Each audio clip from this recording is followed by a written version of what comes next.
Best. All right, we are live, and we got a special guest today. And in typical unscripted fashion, 1 hour and 10 minutes ago, this guest was not scheduled to be joining us. So, anyways, welcome, Robert Hamilton Owens. Thanks for joining us. Hey, always great to be with you guys. So, Good. Robert and I were on a call this morning. I called him. It was 8:10 my time, so I thought I was being respectful. It was 7:10 Robert's time. You're being respectful, you know. Yeah, you didn't have to answer, That's right. but I'm glad you did. Anyway, I thought, Robert said, "Hey, can I join you guys?" I'm like, "Awesome, why not?" It's like back to our first podcast in sometime in early August. Clint had just finished the Seal Fit, the Crucible, I think it's called, right, Clint? Yeah. Yeah, with JC, one of our members, and then Robert, who has been a coach with Seal Fit and knows Mark Divine, weighed in. So if you haven't checked out that episode, go back number one and listen to it. But I thought today would be a good day. It's near the end of the year. We're going into 2026. It's a good time to kind of reflect, plan, and we thought let's just ping Robert with some questions. He can hit us some questions. So Robert, I'll kick it off. What's on your mind right now as you close the year? What are you thinking about spending your time on? Probably like many, I'm thinking about 2026. I'm thinking about what do we want to do? What do I want to do? How I want to do it? First 6 months, first month. Just thinking about how not to waste time and how to, when a person has goals or they're focused, they usually do better than if they're just drifting.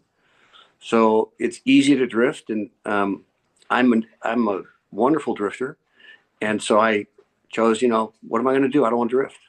So that's what I'm thinking about. Awesome. Well, on that note, Clint, what are you thinking about? Oh, for 26, and we talked about this a little bit. I'm thinking about relationships, how I show up for my family, my wife, to the world. That's big on my plate. Keeping my standards tight, they're ingrained, and so working on relationships. Well, hey, that reminds me. I think we all know Antonio Neves. He's got this great line, and I was reminded by another one of our members, James Slavitt, and the line is, "What shows up when you show up?" And I Yeah. thought, well, that's such a great line. I don't know if you're framing it that way, Clint, but it's like, what happens in the room? Does the frequency go up or does the frequency go down? Well, yeah, be the energy in the room that you want to attract. You know what I mean? When we show up, we want to attract. We want to create the energy of the room, not sink to it. Yeah. Or I want to be in rooms where they're pulling my energy up too. So. Yep. Right. Great answer. All right, Brock, what about you? I'm just here taking notes today with the three of you. I don't feel like I have anything to add. Yeah. Just kidding. Malarkey. Come on, Brock. I got two things I really can't talk about on here that you guys will hear about in the coming month, but a big professional business transition working on, and then something big in my personal life too, looking to have both of those shored up here. They're looking like it within 2025. So looking forward to that. I'm pretty deep in my 2026 planning, so way looking forward to it. I'm coming into this year more excited than I've been in the last like 4 or 5. Because my personal life, going through divorce, all that stuff, didn't really have. I of course framed it up positive and had hope, but kind of passed a lot of that stuff. So I'm really looking forward to this year for many reasons. Yeah, you've got tailwinds for sure. Hmm. I'm thinking about, well, two things. One, I'm working through what's the story I want to be written about my life in 2026. And Robert and I were talking about this morning is I went back to 2000 and I wrote down little phrases for each year. Most of them were pretty positive, some were negative, and there were a handful that had nothing, which is probably the worst place to be, where there's literally nothing memorable I could put in that year. And I don't think it was a memory problem on my part. It was just one of those, a year can slip by. And I think Robert kicked it off with that. Like, I don't want 2026 to not be a year of relevance and some of noteworthiness. And 2025 was awesome, but 2026 is going to be better. And I think that's the frame I'm going into it with. The other thing I'm working on my 3 words, 2025, they were abundance, Pareto, and execution. The three, I haven't finalized them, but the three I'm working on for 2026, surrender, accelerate, and who. And for those of you who haven't done this process, the 3 words are like, if you don't do any annual planning other than the 3 words that you want to frame your year, you'll have an amazing year. Clint and Brock, I know you guys got yours either done or soon to be done. Done, and it's the title of my year too, so I'm way looking forward to it. A lot easier to remember it too when you do it that Mhm. way. All right, Yeah. cool. Hey Robert, as we circle around the room, anything pop out in your head or any thought bubbles? I think, again, what Clint says is you'll be like the people you're around, and the energy you bring attracts. There's a New Testament scripture in Second Corinthians, and it says, um, "There's a fragrance on every person. It's the fragrance of life unto life, or death unto death." And most people don't understand that there's a energy for secular terms. There's a aurora, not aurora, a smell Yeah. on all of us, that when we walk in a room, people read us and they smell us and they look at us and they make an assumption or they make an opinion about us. And so most people just walk in a room, just do their life, and they think, what's the big deal? But if you know that you're carrying with you attraction or repulsion, you know, you're you are you are drawing to you the things that you are. And so if you keep being the way you are, you'll keep drawing. Like I had employees that they attracted mediocre things in their lives all their lives. And I said to them, it's because that's who you are. You enjoy or you appreciate or allow mediocre to be in your life. And then you get other excuse-minded people that come along outside you. So that whole thing that Clint said, when you walk in a room, what do you bring with you? Kind of thing. Every man that's listening to this, they attract what they are. And that's sort of serious business if you think about it, because if you're trying to get ahead, you're trying to expand, you want to do better. Um, you got to have the right people around you, as was said, to attract and to help. So I think about that a lot when I'm working with men. I'm always smelling them. It's like I'm always sort of reading their mail. What's this? What do we got going here, and what we're going to have to do to work through things, that kind of stuff. No, I like that. One of the things we talk about a lot about the hero's journey, and that ties into it. I think an adjacent concept would be, what role are you playing right now? When you walk into that room with energy, are you the guide? So you're walking in with a bunch of maybe younger men or men further behind you in the path. Are you the hero, or are you victim or villain? Which is the energy we don't want. And I like that though. What level are you vibrating on? Your aroma. That's the word I think you're looking for. The aroma. Yeah, That's a aroma. visual. That's a strong visual. Start thinking about. I'm wondering what kind of like scent Brock has on right now. As Some northern Minnesota musk. smells like winning to me. Yeah. All right, hey, let's talk about. Unless you guys want to go deeper into that, I think that was good stuff. Yeah. I'm curious. So, those of you who don't know, Robert's done some pretty cool physical stuff through the years, and one of our guys is going to go into a knee replacement soon. Robert's had a knee replacement, and Robert, I'm just curious, like how you approach training now. And by the way, I want to just note on this call there are men in their 40s, 50s, 60s, and 70s. You can guess who's who. I'm not going to name names, but I thought that was kind of cool. We got like a nice little decades cross section here.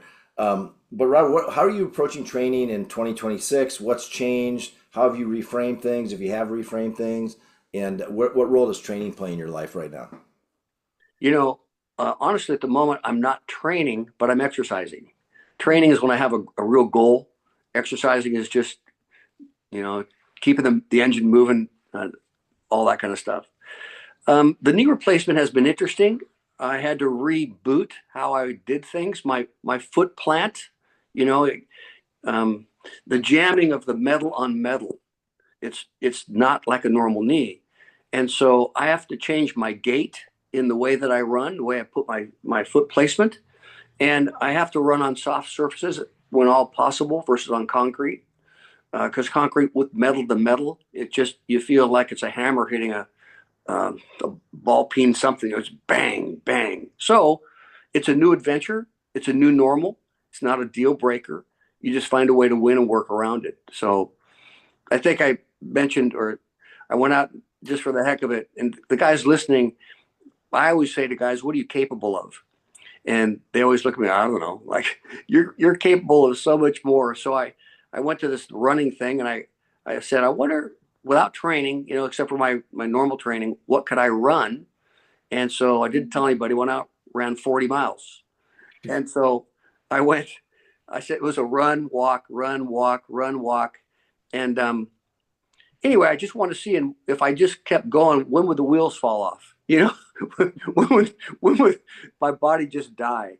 And I just went by myself, and I just wanted to see what I was capable of at 74 years old.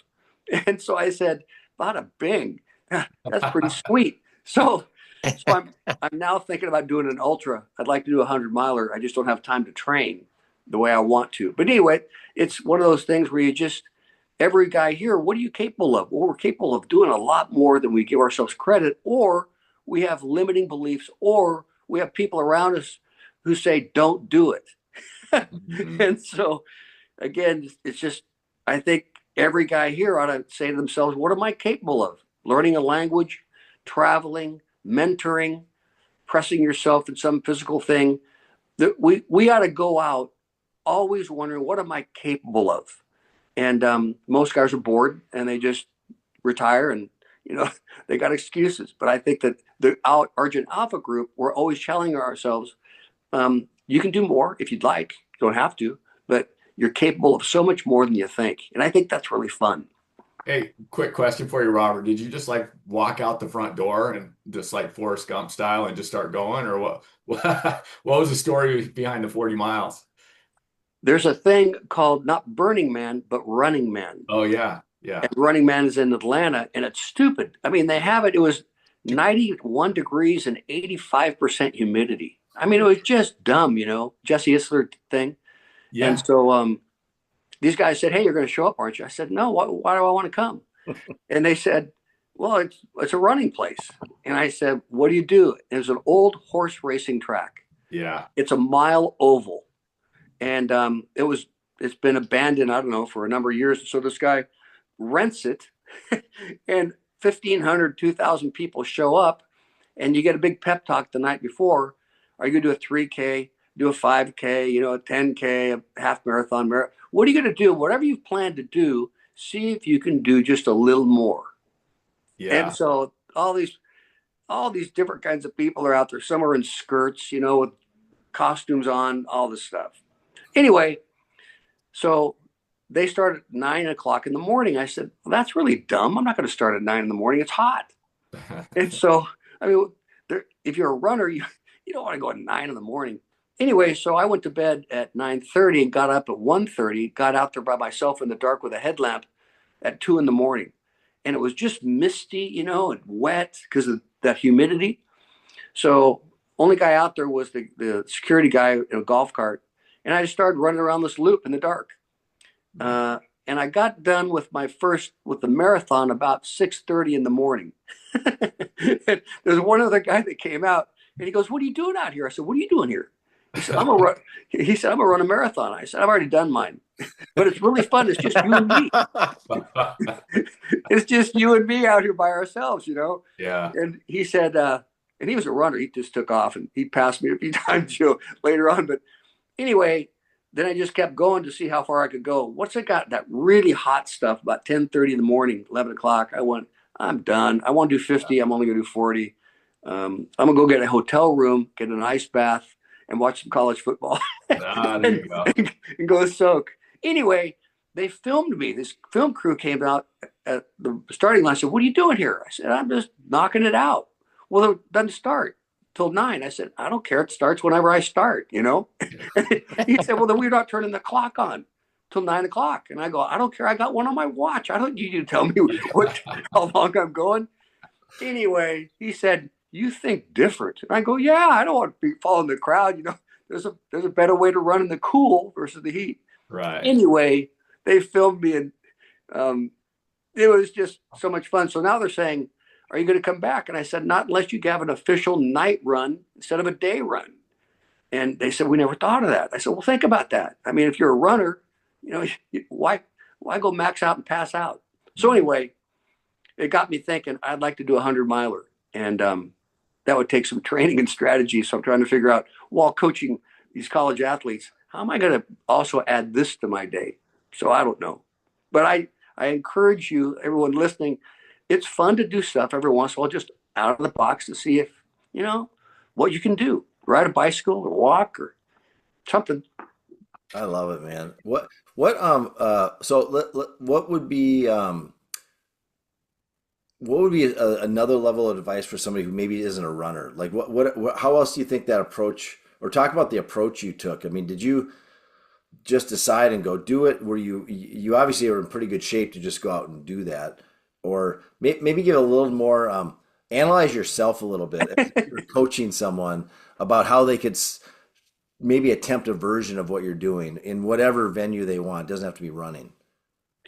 You know, there's always something that you can do. You can get in a wheelchair and push it, roll it. You can walk. You can always do something that you seem to think is challenging for you. And so it could be swimming, it could be walking, it can be riding a horse, it can be, anything that you think is fun to your personality. I like the journey of thinking about doing something difficult, because it isn't in reaching the goal, it's in the journey of preparing and working through and strategizing. What kind of consistency is it going to take? All those kind of things. So I think that everyone listening can say to themselves, if they hang out with people who like to do this kind of stuff to get encouragement, I wonder if I could walk to the next town. I wonder if I could.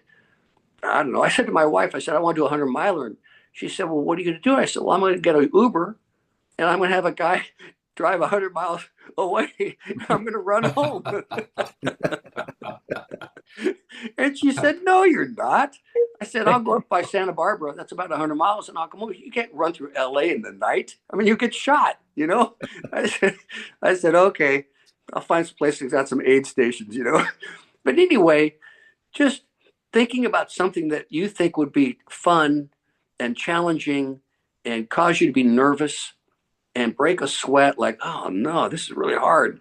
And just find, and then doesn't put a smile on your face. And so I like smiling, and I like laughing, and I'm out there in the middle of the night smiling and laughing and talking to myself, thinking, this is really dumb. There's nobody out here. And then, I don't know if I said that well enough, but for me, I like challenges, and Yeah. it's just fun to go. And when you're done, you give yourself a high five. You go, man, you did a good job. Thank you very much.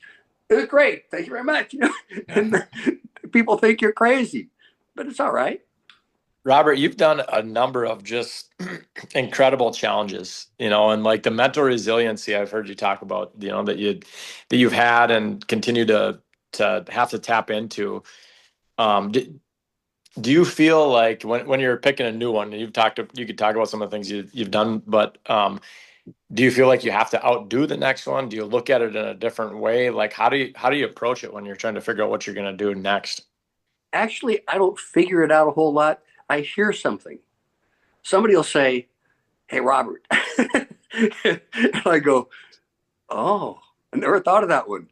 Like, once you start getting in the realm of these weird things, there's a lot of really weird people out there who do them.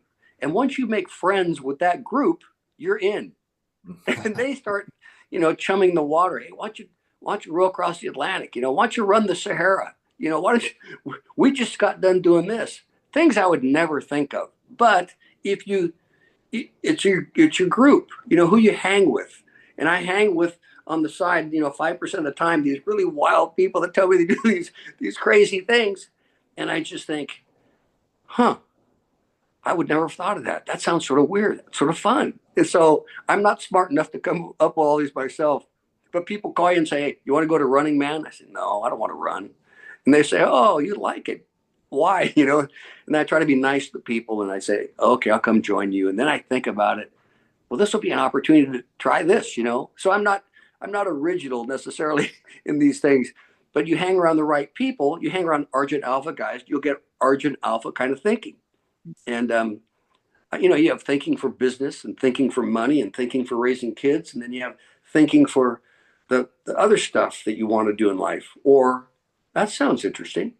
Like when I did my very first Ironman, it was year number 3, and they said this is the toughest race in the world, and only crazy people do it. And I was reading Sports Illustrated laid on my bed in college, and I read that thing, and then I read it again, and I read it. I said, that's a piece of cake. I mean, that thing is not the craziest thing. Pararescue training was just run, swim. You can do that stuff. And so I didn't think of it. I just read it and I went, aha, that'd be a great thing to do on my honeymoon. Get a free honeymoon, raise a bunch of money. And, after the race, you get 2 free weeks, So you just think of stuff. Your wife is going to take away your phone, every magazine, everything. She's gonna I don't want Robert doing any more crazy stuff. Oh, I think life has to be put a little salt and pepper on there and make it tasty. Yeah. Well, you said something. I love this. Hang with wild, weird people. It's like that's a quote. The other one you said, find a way to win and work around it. Like talk about a growth mindset. I mean, that's whatever limiting belief people have. You're just saying like find a way to win, work around it. I think those are powerful sentiments. Um, I think that when you move from a negative mindset to a positive mindset, that I don't have any problems. I only have challenges. Challenges are positive, problems are negative. If you can't turn your stuff, your lemons into lemonade, then you're going to be stuck with a lot of issues. A lot of things happen.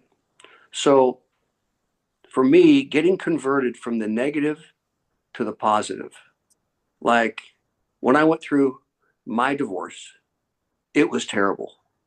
It was the worst thing in my life. And so I had to think, how is this going to be positive? I say that for you, Brock. You going through this, and um, I have to turn everything in my life into the positive. And if I don't, I just spiral. So it's work, mental resilience, emotional control to find out that I'm not having problems. I'm having opportunities and challenges. Mhm. And to be a better person, to be a better man, to be a better whatever. Um, and I listen to men the way they talk. And men usually leak. I can't, I couldn't, I shouldn't. It's over for me. It's too hard. It's this and that. And those limiting beliefs come out in words. And you just have to make a choice. This is going to help me be better. So with this metal knee, sort of wrecked my thoughts for a while. And I went, no, it's an opportunity. I said to the doc, why don't you just cut it off and give me a cheetah foot? And that'd be really fun. Yeah. Then I could just really have fun practicing on a cheetah foot. He laughed, but the point is, if I have a metal knee, then I'm going to have to figure out how to make this metal knee work. And then I changed the way I run. And I changed this and that and adapt and talk to other guys who have, I talk to guys that are skiing black diamonds with 2 fake knees. I go, how are you doing the moguls? Oh, we just changed the way we hit them. Oh, okay. So it's like there are those, if you're looking for an excuse, you can find one. Mhm. And if you're looking to turn your lemons into lemonade, you'll find a way to do that too, I think. And it's taken me a lifetime to get in that mind frame that I don't have problems. And my kids don't have problems. You have challenges, you have opportunities. You can suck your thumb or find a way to win. Life's tough. Life's hard. Things happen. But you choose the mindset you want to have with your issues. They all likely come to us in the same way of, find yourself in that victim or villain mindset. And then from there, what you just said, Robert, is this, you quickly jump into that hero. And then you're a guide to so many. Every time you talk, I just lean in and lean in and lean in. I could listen to you talk for hours. But just converting that negative to a positive is so amazing. And what you said about, going through a divorce and I could relate in the part of people ask, they know I'm going through it, and it's been 3+ years now, so they assume that I'm just going to say, oh, it's been terrible, it's been the worst thing. It's honestly been the best thing that's ever happened to me, and because it forced me to look inward, big time, and find some of the root issues that I struggle with, or to find a different way to life's going to be different than what I thought. There's a different plan than when I first got married. It looks a lot different, and I'm coming out of this. It feels like in a far better place than I would have ever imagined. So I could relate on that. Good. Well, I hope you're encouraged, and you are. So I think it's just great that you're pressing through, and all's good. Say, I want to get your thoughts on this, Robert. When you talk about mental toughness and resilience, and I'm picturing this thing as like a muscle that you can build up. Doesn't happen overnight, just like you don't go to a 225 bench overnight, or a 315 back squat, or 20 pull-ups, or whatever your thing is. But there's also the use it or lose it, I'm guessing. Have you found that to be true with mental toughness, mental training, resilience? Like, if you're not testing yourself in some regard, does it fall back, or is it something that you build it and you already got it? There's muscle memory, so to speak. No, for me, use it or lose it is just a life principle. Like, you lose your memory if you don't use it. There's things like, I'm a public speaker, and when I have spoken a lot, it's just like riding a bicycle. When you stop speaking for a while, you get back on platform or stage, your mind doesn't work as quickly and as fluid as it did when you did it for a living. So I think that we have gifts, and you either use those gifts and utilize them, or you lose them. And actually, I think that we've been entrusted with things, and either you use them or you'll lose them. And so I'm trying to figure out what I don't want to lose. And so I'm working all the time on, I did 90 air squats yesterday. And I was thinking, okay, I've lost a lot since my Kokoro training. I used to knock out a lot we had to do soft, Clint, you get it. We'd have to do soft sand squats, lunges with the knee in the sand. Yeah. And we had to do 1,000. And so I was thinking, what were my legs like when I had to do 1,000 lunges in soft sand with an instructor telling me all kinds of nasty things in my head? And now I'm in a gym and I'm trying to knock out 100 air squats with a bad knee, and I think, okay, this will be interesting. And I don't want to lose a lot of what I've got, because I want to be healthy. But if I lay around, I'm going to lose it. What do you say, Clint? Question to that, because I'm thinking about when you just ran the all day running, the 40 miles. So the physical body might not be there, but do you find there's a switch inside that you Oh, flip? yeah. Oh, yeah. I don't know that goes away. And that was my question. Like, I think you still have that. Okay. Maybe the body won't go 100 miles today, but there's that switch that says, I'm not stopping. And I think that, I don't know if that's learned. Maybe you have some insight on that, or if it's just intrinsic, you're born with it. But No. I think what happens is you gain confidence. mm, I think little wins mentally breed bigger wins mentally.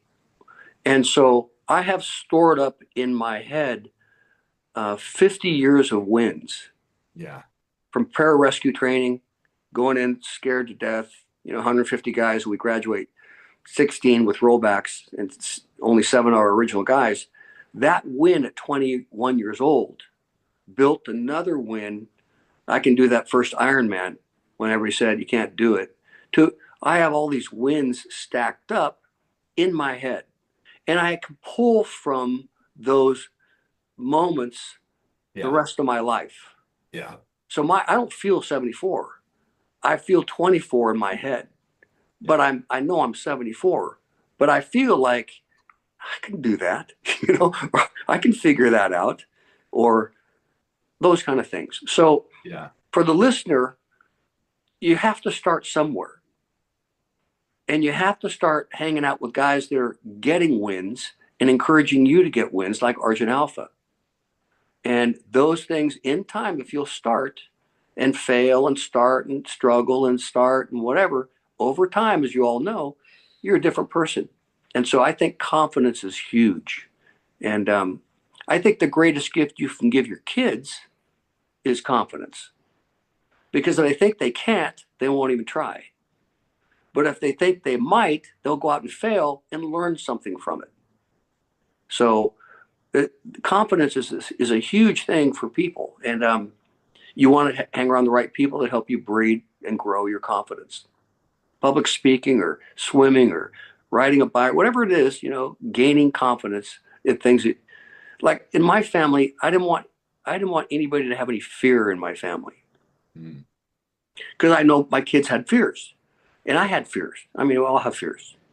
And so I said to my kids, what's a big fear to you? And they all said jumping out of a plane. And I said, great, let's go jump out of a plane. And so I took my kids jumping out of planes. And people said, what are you doing? I said, I don't want my kids to have limiting beliefs. I don't want them to have fears. I don't want them to think I can't. I want them to think, if I think this through, I can do anything. But you have to give them wins and help them. So when my youngest daughter got married this last time, she made her wedding party jump out of an airplane. And she was the one that had the most fears. And now she's saying to all the bridesmaids, come on, we're gonna jump out of a plane together in San Diego, San Diego skydive. Anyway, to think that she's come from there all the way to here. It's fun to watch people grow and get wins. Think about what you said on you got to use it so you don't lose it type of thing, and then relate that all the way back to what we talk about on here all the time, and just you have to be really consistent, which what you also said, Robert, is just you start small, you build that up, you build that habit, and then you have these habits, you have this way that, it kind of shapes your identity and who you are. And the way to solidify that is to just, hey, am I willing to lose this that I work so hard to get? No, I don't want to. So I'm going to continue to keep this up here. And you do that over a lifetime. And it's just incredible to hear you speak. And the things that you are upholding now is really, really inspirational. Well, and I'm glad, Brock, I'm glad you brought that up, because when Robert said use it or lose it, I was thinking about the guys might listen to this, who might be saying, I don't have anything to lose. It's like, well, that's where the small wins start then. So that's how you create something to build it, and then you hold on to it. The other thing, let's see, I'm reminded of one of our guys, John. John joined us, and I can't remember John's numbers, but he was like mid-30s body fat percent. And that guy today, he's dropped like 40, 50 pounds. He did the Grand Canyon. He's just followed this as a script in terms of just like stacking small wins that led to medium-sized wins that led to really big wins. And I remember him telling us a story that his mom was, why are you, moms are protective. Mom, John, don't do this. You're going to get hurt. You're going to get killed. All these things. And he said, God, I love you, Mom, but I just can't listen to you. You can't listen to those voices. And I think, Robert, you mentioned something that there's people out there who are going to tell you, don't do this. You'll get hurt.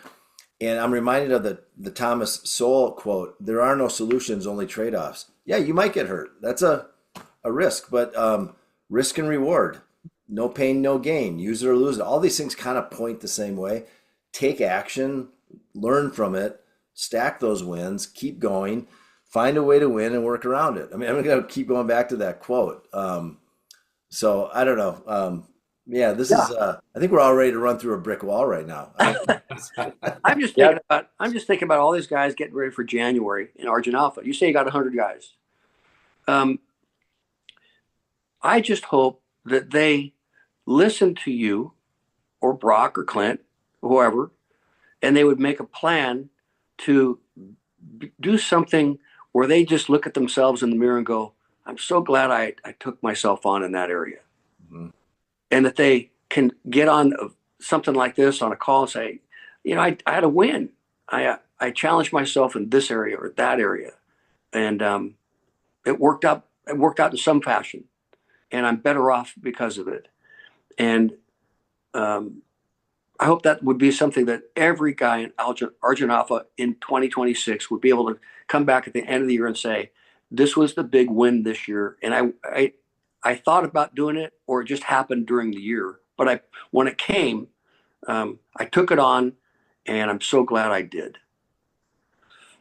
Yeah, I don't think you're going to regretting, you won't be regretting it if you don't do it. And then this is back to who you hang around with. Right. You hang around guys doing stuff, it's going to draw you forward. And we always talk about internally, you can be inspired or intimidated. It's a choice. Right. Choose inspired. Yeah. Who cares if I can't do as many pull-ups as Tim Porth? Tim, I don't know if you met Tim, but he was on the podcast last week. Yeah, Tim's like a 20 pull-up guy. It's like, well, if you're at 0, get one with a band or do ring rows, and we've had so many guys get to 1 and nobody stops at 1. And so you don't have to run 40 miles like Robert, but you might. I mean, who knows? We'll find out. I think there's going to be guys coming out of this. And by the way, before I forget, one of our guys who all you guys know, Judge is running a marathon on Saturday, first one. And anybody who knows Judge is built like he's built like I would call him like a Division II linebacker. Right. He's not quite tall enough for Division I, but that's how he's built. And he's going to go run a marathon. And so talk about a guy, stepping out of a role, and he's like, he can't wait to get back and lift 300 pounds and do all the things Judge does. But he's like, I think I'm going to take on this challenge. And I can't wait to hear his takeaways from that. And I don't know if you guys have touched base with Judge lately to see where he's at, but he's got some joint things he's working through. And there's the unknown. You run to 19 miles. What's that extra 6-7 miles going to be like when you haven't done it? And so maybe you should drop him a text, Robert, after this. Just give him I'll give him a call. Yeah. Yeah, he's because I know you guys have talked quite a bit before.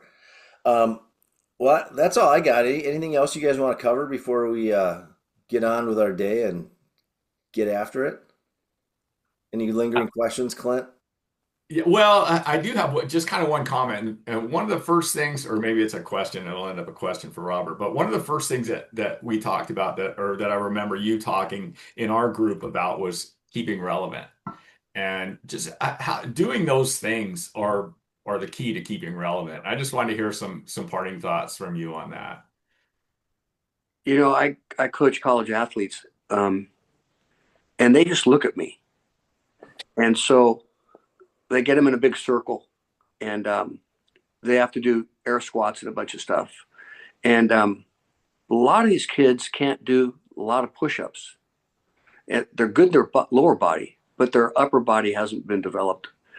And so just for grins, I'll get out in the middle of the circle with them, and I'll do as many push-ups as they do.